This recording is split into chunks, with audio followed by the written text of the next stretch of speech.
Наурыз келді ұлыстың ұлы күні. Дәл бүгін теңеседі күнмен түні.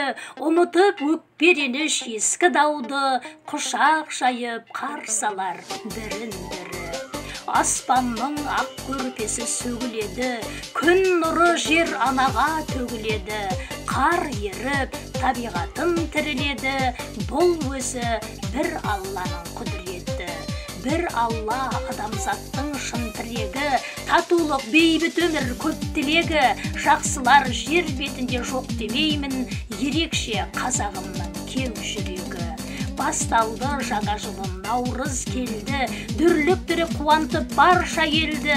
Қазақ деген ақ көңіл адал жан ғой, аузын ашса жүрегі көрінеді. Наурыз келді, көптен күткен наурыз келді. Наурыз бұл мұсылманның мерекесі. Көктем келсе гүл оранып айнала, басталар тіршіліктің берекесі.